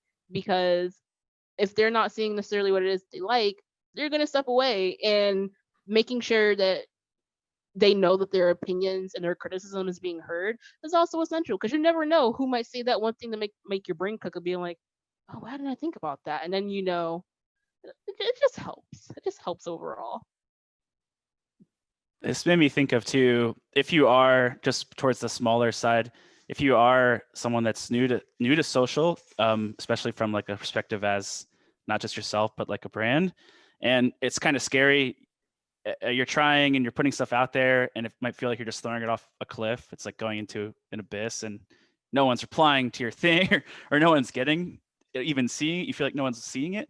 Don't be afraid to reach out personally. I think I've found in those communities that you're hopefully like integrating into, that we mentioned in the beginning, like people that are like-minded like you, because a lot of times people are excited to give feedback and talk about stuff, and that's where it can all start too. Even if you have like 0 followers and no one's catching on to your stuff, it starts with one person. So don't be afraid to have a conversation with someone and say, hey, I noticed you're doing something like what I'm doing. I really like yours. You take a look at mine or something. That's a not a bad place to start at all for a solo dev. Cool. So I think this question's actually going to have a lot of crossover. When you make a Twitter page like that for a game, like right at the beginning, 0 followers, 0 following, how do you get those first followers and people interested? Do you follow the groups you already think are going to be interested? Yeah, are you hoping that someone finds you? I tell everyone that I know, and I look at them, or like I call them and I'm like, listen, I'm gonna need you to do me a favor. I need you to follow this account, right? And I'm gonna need you to put it on your account. And then they're like, what? I'm like, don't ask any questions. Don't worry about it. Don't worry about it. Just know that you're helping me and know what I'm doing. But basically, just starting off with telling people that you know is essential. Once you start there, you can start going further out. Also reaching out to people that you probably just kind of look up to, or you both follow each other, being like, hey, we're mutuals. Would you mind helping me spread awareness for this thing? Especially if you talk to them or interacted with them a good amount of time, being like, hey, you mind sharing it? Most people will be like, heck yeah, I'll share it. I don't mind. Which is great. And I love that kind of stuff always. And I think that's how my personal growth on social media has definitely worked out, as just being like, help me share. And people being like, okay, I'll help you. Because truthfully, I think that a lot of people are coming to the terms of just show kindness. In honestly, like, what's it gonna hurt, especially online? A lot of people are like, oh yeah, I'll click and retweet it. Like, what's it gonna do? Like, stop me from whatever else I was doing? No, like, retweet, keep scrolling. But they don't realize that like a simple retweet, a simple reshare, personally just puts you out everywhere else. So that means that now you have exposure to all of that person's followers and this person's followers and this, that, and the third. And let it be someone that has like a really big account just being like, hey, check out my friend. It's like, you have close to 100K people. You realize that you've shared that to at least 25% of those people. And yeah, that's happened to me a lot, where I've made a friend or I've come in contact with someone who has like a big following, and I'm like, wow, look at this cute person that I drew, and they share it. I'm asleep. I wake up. It has like 1,000 something likes, and I'm like, now how did that happen? And I realized that one person shared it, and then that shows and proves that making sure that you're communicating with other people that you want to help get the word out, especially if you've been previously kind to said people, they will take the time to also help you out as well, because they're like, well, you're nice to me, so why not? I think that just shows and proves back to the networking thing of like, make sure you're networking ahead of time, because it overall helps you out. Sorry, I stepped away, but I hope I didn't miss anything important. At least you're hydrating. That's important. Yes, so hydrated. I actually wanted to comment. Ryan made an interesting comment in the chat where he said, so the size of your network is really what decides that initial announcement success. That's partially true. There's plenty of things you can do, of course, to change the ball. There's paid advertising, which even a tiny bit goes a long way. Seriously, like $50, $100 can go a long way on social media. Even just to get that initial handful of people that want to interact, and then you can build off of that. You don't need to do a 6-figure marketing campaign to get, a couple thousand followers, because I'll be completely honest, I've worked on marketing campaigns that were six figures and they only achieved like 8,000 followers, because there wasn't clear call to action. It wasn't a great, piece of artwork potentially. Like, you need to be able to just have everything there and have people want to actually engage and follow with you. That's why what Cel mentioned of starting with a network that you already know, or starting with even just like 5, 10, 15 people, start with your coworkers, start with your family members and friends, because that builds into the automatic algorithms of Twitter, Facebook, Instagram, etc. And it starts to build of like, oh, they follow them, now you should follow them. Now they follow them, you should follow them. And it just keeps going. So you can do multiple different things, but it doesn't necessarily have to start with a big network that you're working with. I mean, there's plenty of people out there that start with nothing and build it up slowly, slowly, slowly. And then all of a sudden it just starts to, be that snowball rolling down the hill. So, uh, like I said, 5, 10, $15 goes a long way sometimes. Something I'd be careful about getting into that advertising side is if you're new and you want to see the big spike in followers, it's sometimes tempting to run a lot of giveaways or raffles and things like that. And you definitely want to plan those intelligently and limit those, because if at the end of the day you end up with a ton of followers that looks nice, you have a big number, but they're people that were just there for free stuff, they weren't really interested in your game at all. So that's going to hurt you in the long term. How Jay mentioned the algorithm and stuff. Like if you get people that aren't actually interacting with your posts, they're just there on your follower account, it's going to end up hurting you in the long run. So you really need to build back to Cel's the core real people that are really interested in your thing, and it can start super small and go from there. Yeah. So Aeon Drive is a challenge for me because it's a new game in a beta. And I took the account when it had like 50 followers, and I've had it for 3 months now. And the first thing I did was follow people who are sharing pixel art, follow people who are making pixel art games. In this case, we have a pixel art platformer, which, there's 100 of those that you can think of pretty quickly. So doing that method, messaging people when they have really great art, I would spend time asking people like, hey man, how did you get your pixel art to look so good on this tweet with Twitter's awful compression system, and that person gave me really great advice. So they had a bigger network, and then on my next post they would share my post too. So like, don't be afraid to DM people if they're open, to let them know that you admire them. Don't be afraid to like retweet. If you're a game account, you should be retweeting 20 times a day to one of your tweets posted, because like people will reciprocate. And then we talk about algorithm and all that stuff, which is so heavy to get into, but really important to be aware of and think of how to optimize that system. So just try to follow those people, share their stuff, and they'll share it back too. So, Julian, I know that you actually have to step out. Yeah. I wanted to ask you really quickly. Would you mind? Do you have time? If I could read you the next question, and you could follow up on that, and then afterwards, also, plug yourself, let people know where they can find you. Yeah, totally. I'm sorry. So one of these things about working with PUBG, we have calls at 9 p.m. on a Tuesday for me because it's their 11 a.m. So I just have to take a call in 5 minutes.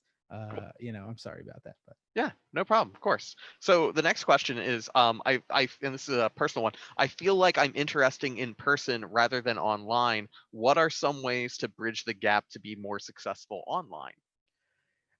yeah, I totally feel this. And I think this is like something that people feel naturally, right? Because there's so many people online. There are so many people online who have a larger social presence than you. But just try to be honest with what you like, because you'll find like these communities of people who also get with the same stuff. So like uh I try to like, I really like coffee. I really like music. I really like, wine and games and food and stuff like that. So I really try to be honest with myself on Twitter, and I share with the things that I'm excited to share. I can't use my personal Twitter account to always push like game news or a brand announcement, or, like you want to like just show that you have like whatever you're into, that's your personality, and it'll reflect online. And I think that's something that's really great to share, to let people know that you're like, you're just another person doing, their thing, and navigating the industry as well. Awesome. Thank you so much for Julian for joining us. Yeah, One for more sure. time, where can people find you if they want to Yeah. reach out? I live on Twitter, so I'm an Indie Julian on Twitter, and I'm doing some games, so you can follow along over there. Awesome. Thank you again so much, bud. Guys, I appreciate it. I'll talk to you later. Nice to meet you all. Thanks so much for having me. See ya. Take care, Julian. Bye. All right. And I open the question up to the rest of our panel once at a time. I feel like I'm a more interesting person in person rather than online. What are some ways to bridge that gap to be more successful online? Being open to some degree. Don't feel like you have to type a certain way. Don't feel like you have to say certain things. Like, just be honest. Without going too deep into your personal self. If you don't want to, that is. Like, me personally, I will go onto my own page and I will talk about whatever it is that is currently on my mind. Like, if I'm thinking about taquitos, I'm going to talk about taquitos, and then I'll put up a poll and be like, what kind of taquitos is your favorite kind of taquito? And I'm so serious. I've done it before. I think it was Sunday where I put up a poll for only 30 minutes, and I was like, I'm buying bubble tea. What flavor do I get? And it got like 100 something responses of like people would just be like, get this one, or people commenting being like, all these options suck, get this one. So just having that leeway of being able to just talk randomly with people is very important. And it's a great way to put yourself out there. Because if people see that you're easy to approach and friendly, they're gonna naturally vibe towards you. They're gonna come towards you. They're gonna go towards what you're doing. They're gonna be like, ooh, this person that's like really cool and nice is doing a project. Maybe I might want to be in said project. Because also a lot of people, especially of the younger generations, they're like constantly looking for work to do. Like, they're not just sitting around just wanting to laze around on Twitter. I mean, some are, but not all of them. A good majority that I know of are constantly like, oh, you're doing a project, can I help? And I'm like, oh, hey, sure. Let me pull you in. Let's have some talks, talk some details. What do you do that could assist me and assist this project overall? But yeah, I'd say definitely just being yourself online is a good thing. And you know, again, like, the best way to replicate that is just talk about what you would talk about in person. Feel free to write it down, and don't think that you have to, say it a certain way to catch people's attention, because there's always going to be a group, demographic, whatever, of people who are on the same mindset as you, surprisingly. And for a long time, I always thought to myself, oh, well, maybe I'm not saying this right, or maybe I'm not doing this right. And I realized that I was just thinking too hard on it. Like, you really have to learn how to not care sometimes. As bad as that may seem, like, you gotta learn how to just be like, "Eh, whatever, just whatever. I'm gonna talk about Minecraft in my account for a little bit," and lo and behold, like, at least like half of your follower base is just like, so what shaders do you use? And then you're just sharing pictures of your Minecraft builds for a while, and then afterwards, after they have that conversation with you, people are lurkers. I know, I'm a lurker. After having a conversation with a person, you're like, so what else are they into? And you just start scrolling their accounts, and then boom, if you have your game or whatever it is that you're doing on the forefront, that's going to be the first thing they see. And they're going to keep clicking and just being like, oh, what's this? Oh, it's a game. Oh, it's a game I like. And then they'll follow the account. More people get interested. They tell other people. It goes on and on from there. The best thing about the internet is that every topic goes 1,000 layers deep. You can always find your people. So if your hobby is like cactuses in tiny pagodas made out of popsicle sticks, you can find the forum for that online. So Please don't be provide links. That's not my hobby. It was just an example hobby, a common hobby a lot of people might have. But anyway, yeah, don't be afraid there. That's a good place to start. Just everything Cel and Julian said nailed it. But you got to find the people that you can open up to, because just saying be yourself is hard when you have no one else to be yourself to. So yeah, try to find your space. I mean, they all said it. I don't. I have nothing else nailed to it. add Yeah. on that. To be honest, like, it's basically just be yourself. You're not trying to impress anybody. it's okay to not have any shame when you post online. Just who cares? It's fine. It's yourself. Like, what's the worst somebody's going to do? They're going to mute you or block you. Oh no, keep going. Unless it's something that's like kind of controversial. If Well, you know that it's something that people yeah. are gonna get mad about, just post with caution. If you know that like if you're gonna preface something of just being like no offense, but or saying something along the lines of I know people are gonna get mad at me. If you know they're gonna get mad at you, then maybe don't do it unless you want that kind of attention. All right, here's a question specifically for Cel and George.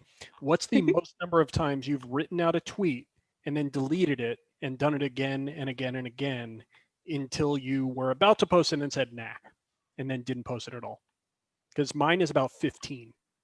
Yeah, I've gotten around there. I'd say 10's pretty like common. 5 to 10. Yep, it happens.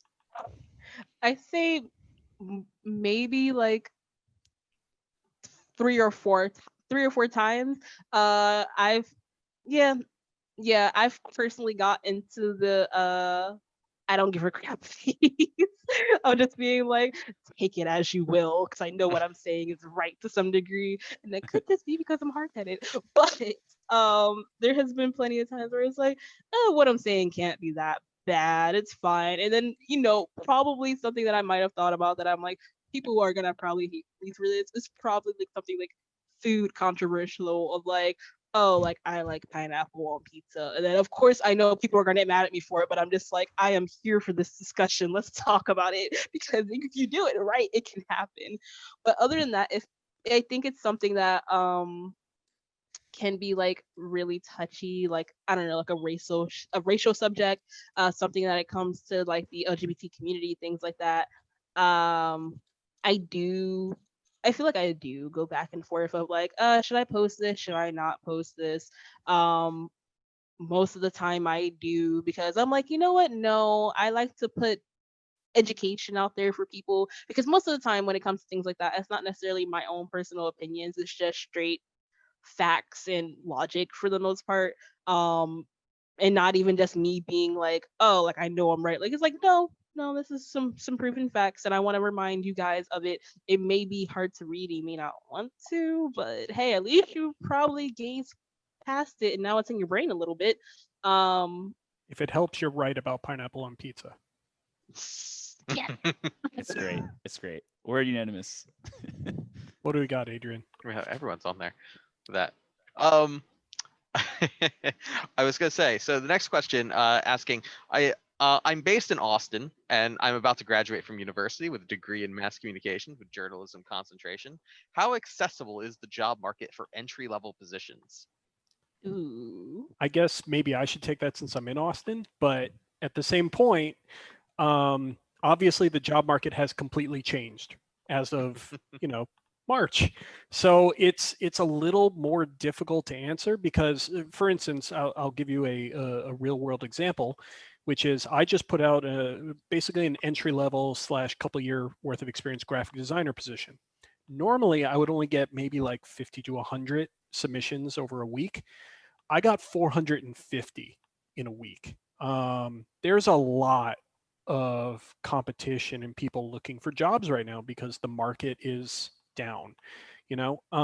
Everybody's just looking for a job, and it's a little more difficult, especially right now. Now, will it be different a couple months from now? Hopefully, hopefully we can get back to some form of normalcy, but it's more always apply for a job you believe you can do. Okay. Just because it says you need 3 to 5 years of experience doesn't mean we're looking for 3 to 5 years of experience.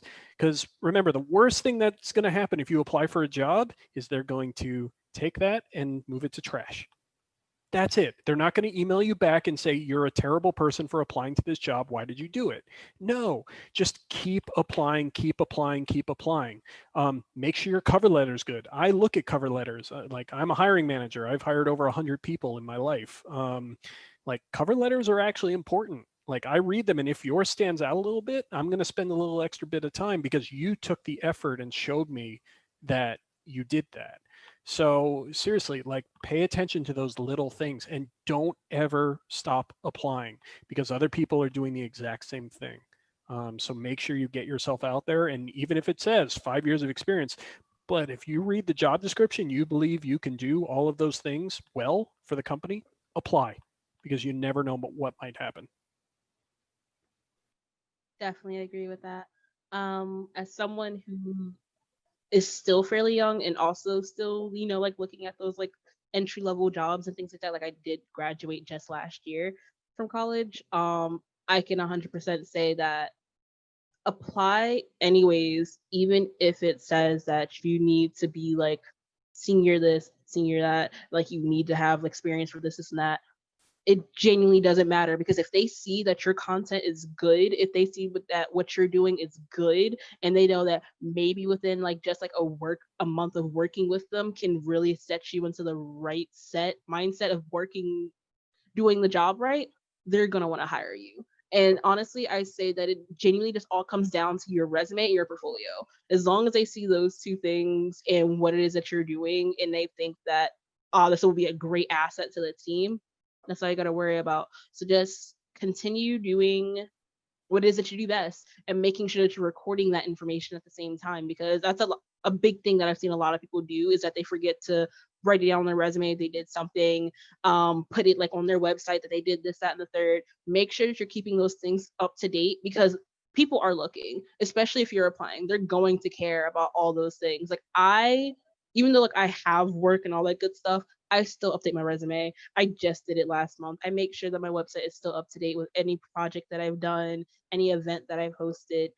Make sure all that is up there. But I think that's something that definitely scares a lot of people of like my generation and even younger or even higher.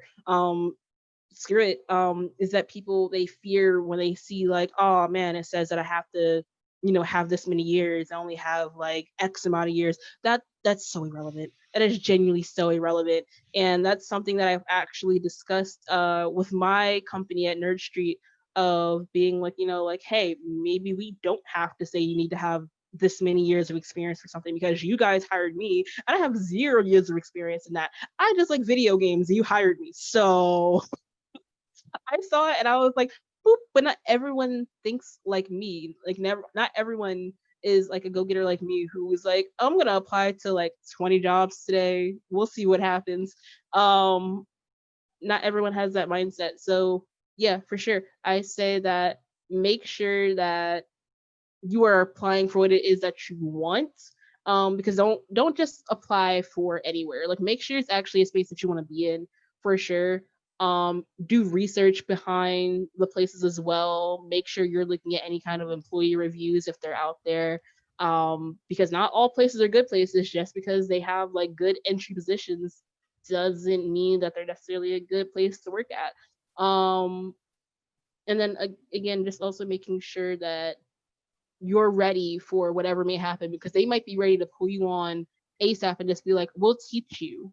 And you got to make sure that you're willing to learn whatever it is they're ready to teach you if you really want that job. So continue with that, go-getter mindset, continue just with that hardworking mindset, but also remember your own personal limitations and your own personal needs. I'd be curious what Jay has to say about this from his perspective and AAA and higher stuff. But a lot of our hires in indie space have been the portfolio has been so important for people, and just keeping track of that stuff, like you said, even things that you might undervalue yourself doing, like, hey, I manage a Discord and set up events, or I run game night for this thing. That stuff is experience, and a lot of the stuff, at least for our hiring process at Rivals, has been what have people done. So people have put together events, and we've hired them for that, and things like that directly have helped set out a lot more in their resume. Just portfolios have been super important to us. I agreed, 100%. That's actually why I mentioned retail experience earlier. Is for entry level people, that's for especially community managers or social media managers or something in that line, or influencer relations specifically. I look for people that have worked retail or food service or something that's public facing, because look, when you get out of college, you don't have 5 years of experience. So what are you going to talk about? You have to show some experience, and that is relevant to community management, social media, influencers. Like, because you know how to talk to somebody, you know how to, be like, to negotiate back and forth, you know how to get the job done. So yes, 100%. And portfolios, really quick word about portfolios, since again, I just looked at a ton. Make sure your website works. And there's plenty of free websites out there, but check it once every day. Okay. Seriously, check it once a day. Just make sure it's working. That's it. Because if I go to your portfolio and it doesn't work, I'm moving your portfolio over. That was your one shot. Yeah, and that's unfortunate. Hey, Julian's back. But I'm serious. Like, just check and make sure your website. Generally, I'll give them a second chance. Like, I'll come back at the end of the day and double check. But if I'm reviewing 100 resumes and I have to give, how many minutes am I giving to 100 resumes if I have to review them all in a single day? Like, just think about the math. And I have other stuff to do that day. Like, I don't have 8 hours to devote to 100 resumes. So it gets shorter and shorter and shorter. So you got to get that pop right out of the gate. And if all of a sudden I get a 404 on your page and that 404 isn't even a fun page, like the Amazon dogs, seriously, amazon.com/404, then you're missing out on a small opportunity to make something better. So. Also, speaking of which, make sure that when not only is your website correct, make sure you're actually filling up the application correctly too, because they'll also toss that to the side of just being like, this was a very basic question and you gave a completely to the left answer, and they're not going to hit you up and just be like, oh, what did you mean by that? They're going to put it to the side because like Jay just said, they have hundreds of resumes and stuff to go through. They have hundreds of applications to go through. Make sure before you fully submit it that you are reading through everything that you answered and that you answered it correctly to your best ability. And even if it's something that's unclear, it's okay if you ask someone to be like, hey, can you read this over for me really quickly before I submit it?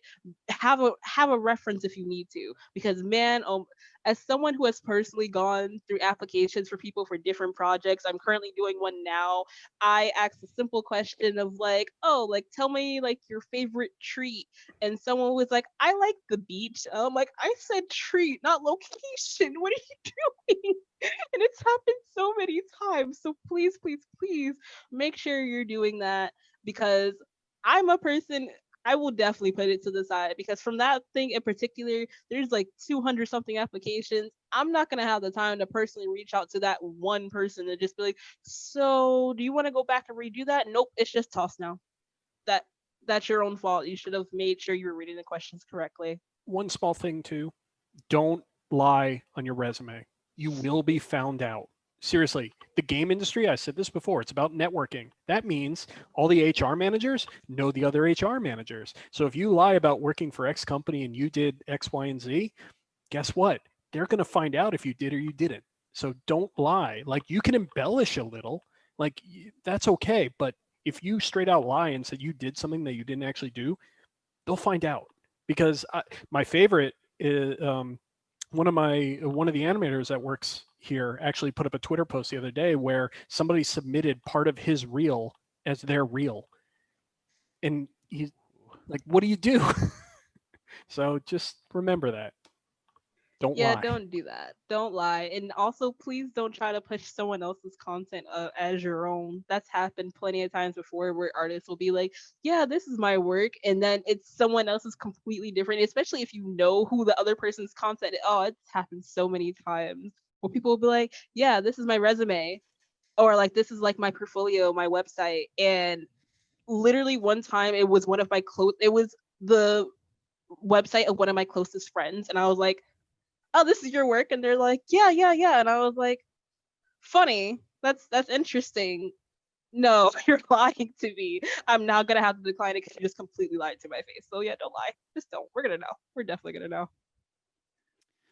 This might be a little controversial. I'm not sure, but I think applying multiple times, not like flooding inboxes for like the same job, but reaching out again is totally fine. And I think in my experience hiring, it has helped me notice people. And I just wanted to bring it up because I have 3 younger sisters and a few of them are applying right now, and it's really hard in the current economy and stuff like that. And they feel like really down and out when they don't get a reply to something, or they don't get the job. And it really could just be that it's a bad time, or we're hearing about Cel going through 200 apps, Jay going through 100 apps here. Like, there's a chance that you weren't perfect for that position, but that doesn't mean it's a personal like attack on you.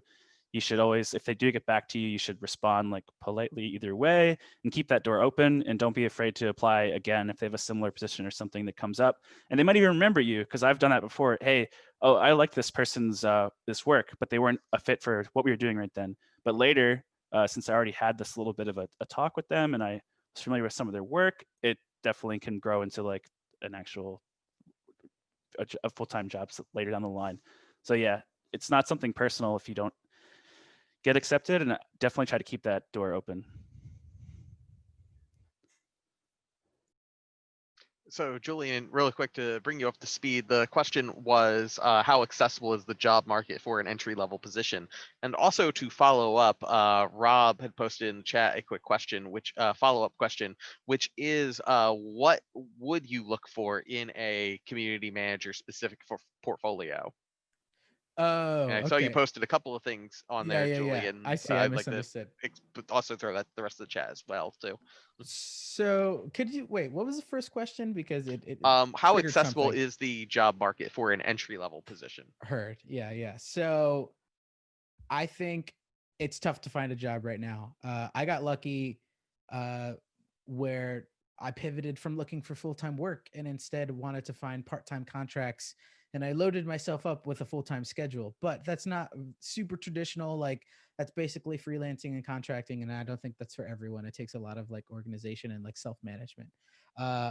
But if you hang out and you find the people that online who kind of like work in these spaces, they share a lot of resources. Like today I saw a paid internship for a company in France that was looking for someone in the US to run their social media, and that was just by me being on Twitter and following people that I've followed over time. So try to look up, like sometimes I even go to lengths of saying, like, recently I was really hype about Destiny Beyond Light, so I searched in the Twitter search bar like community manager at Bungie, and you find the person who has recently become the senior community manager at Bungie. I just gave them a follow because like, who knows what they'll post. So think about companies that you really love and with audience that you love, and try to look for the people, just like follow and look from afar. You don't have to be all creepy by searching people and like following them, but like recognizing what they do and what they share and things like that. As far as portfolio goes, I've always struggled with this. I think it's tough as a community manager to showcase what you do, especially because like, to show that you're good in community management is usually like positive sentiment, and gauging sentiment off of social media is pretty hard because we look at analytics like numbers increasing and decreasing and things like that.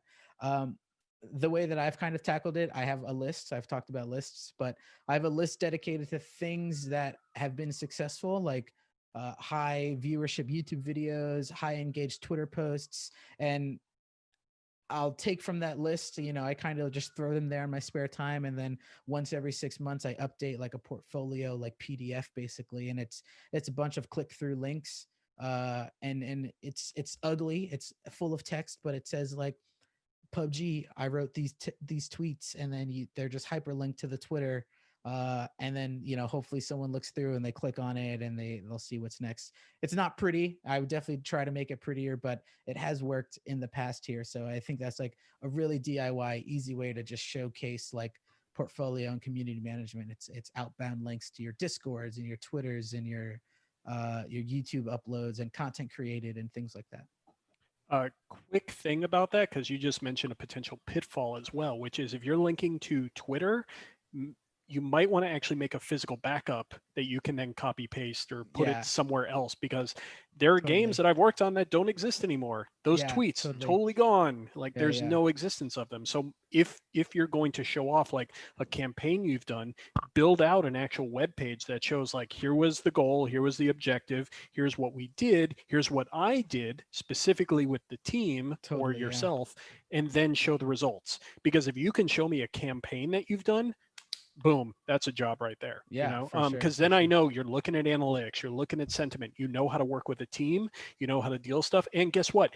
You know how to record as a post-mortem, because then you learn from your mistakes. Because Right. look, you're gonna make mistakes. It's okay, but if you don't learn from them, then you have a problem. So make sure you're backing stuff up, because digital is. I mean, think about how many physical photos do you have right now? Like, Yeah, totally. print them out, so it's little things like that that go a long way. The other thing that I definitely would like to see on a portfolio personally is just what community, and this one normally comes up in the interview, but it's who do you look up to in community, like, and you can even put like I'm a member of the Bungie community or Destiny or 343 or a racing community online with only 20 people. Like, it's fine, but I like knowing some of what you're already doing to be a part of community that may not be apparent from just a standard bullet point resume. For sure. I like that too because it also gives you a jumping off point if you find something in common for Pineapple the on interview. pizza. Yeah. Jay, do you have any insight on, like, so it would be cool to make a website that shows our portfolio, but sometimes making a website is hard, like finding like you could just get Squarespace and pay for Squarespace and that's cool. But are there any alternatives that you think that are like, anyone could chime in obviously, but are there any alternatives to making a website? Like, I see the card.co is pretty common because it's free and it lets people just put up like a card that has all their links and things like that. But if you know anything, that would be cool. Card.co is totally fine, but there's tons of free stuff out there. Wix offers a free one. WordPress offers free stuff. I'm forgetting who you can host, but you can host a free WordPress site. Yeah. I thought Squarespace used to have a free option. They might have gotten rid of it, but Wix, I think, is the easiest free site with a site building tool Cool. that you can use these days. So I'd recommend that because Google Sites, that's another one. I forgot about that. Google Sites offers a free one as long as you have a Google account, which I believe everybody does.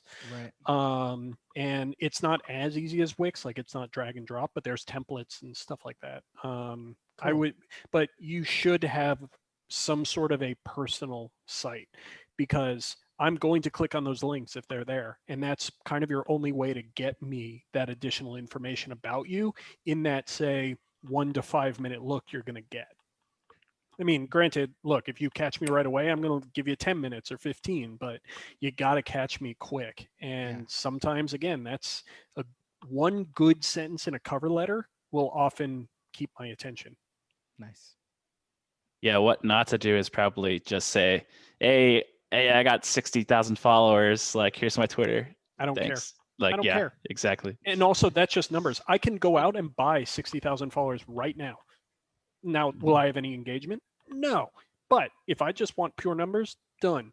But the number of followers you have is not conducive to what you can do. Mm-hmm. That's great that you've built that up, but how'd you build it? What'd you do? Tell me the story. That's what I want to know. Oh, I second that big time. Big time. That is a big thing I especially see on Twitter, social media period, but especially like Twitter and Instagram, is that people will be like, oh, like, like my content isn't as good. Like, I don't have the big following or things like that. Nobody cares. Like, they'll see it and they'll be like, okay, great. But what is that portfolio looking like? What do you have to offer? What are you posting? What are you sharing?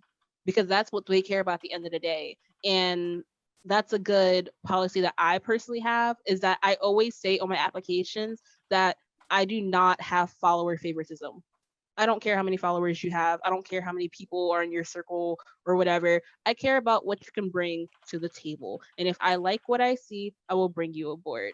And that's something that I believe a lot of people fear to some degree, is that, oh, I'm not a big time artist. I'm not like a really popular whatever.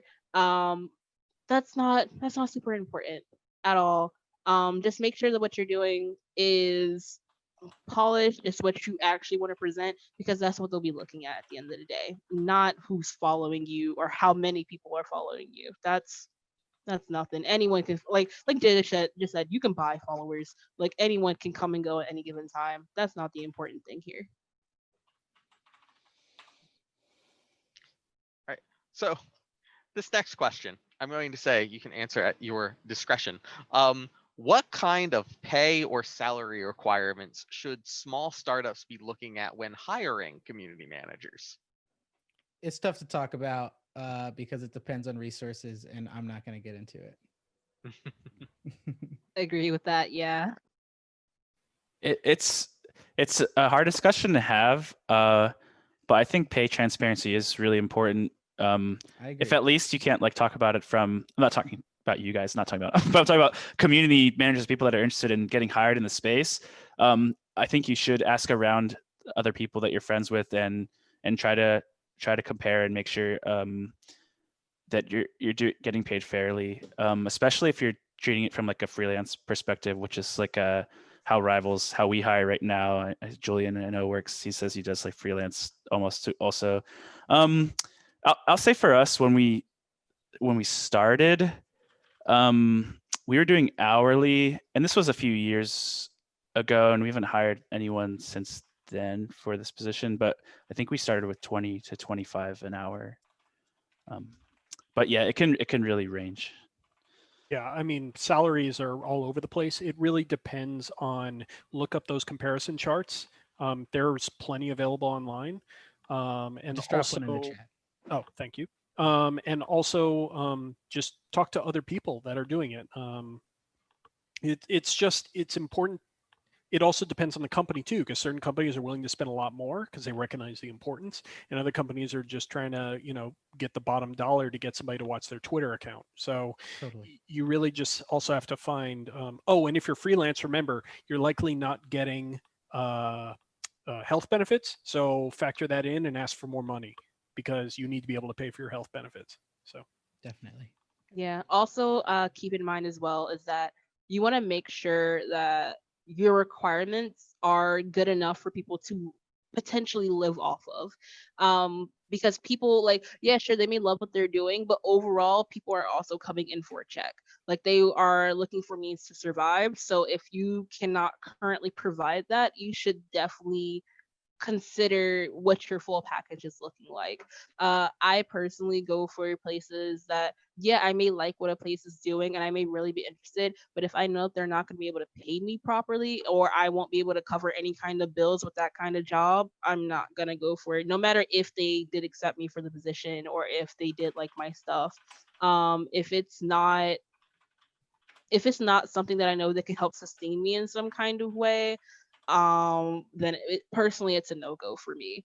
So yeah, just thinking about, like what kind of coverages people may need, like if you can provide health insurance and things like that, like medical care, vacation times, which is also important because some people, like they may have kids, they may have other needs and things like that that needs their attention. Um, they're all good things that I say you should be looking at when starting up.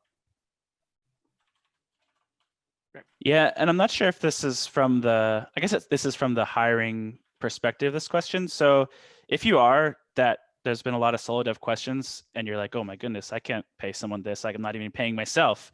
I'm like eating ramen and making this game 20 hours a day. You can work on a lot of this stuff. Community exists as long as you have players that are playing your game. And like ideally you have someone that can do that all the time. But you can do more of the marketing side that a lot of us have touched on because it's really wrapped up in this job as like a campaign. So, hey, here's my launch plan, and I'm going to pay someone either freelance or in the community, like a smaller amount or like a firm or something. There are like indie packages for that kind of stuff you can get and look at that would be like, I can hire these people for X amount and get this taken care of for me. So it's not always that you need to become a corporation and hire a bunch of these people as like a small studio. Well, folks, we are past the 9:30 line, so I think that is going to do it for our panel. I want to once more time thank you all again so much for being here and doing this. This has been amazing. Your experience is so invaluable. One last thing I want to do is I want to go to you all one by one to just give plugs, let people know where they can reach out to you at if anyone has any further questions. Julian, I know you've already given us your plug and everything, but again, thank you so much for being here. Cel. Well, last minute plugs. Yeah, you can find me on any social media under the name the actual Cell. Mostly on Twitter.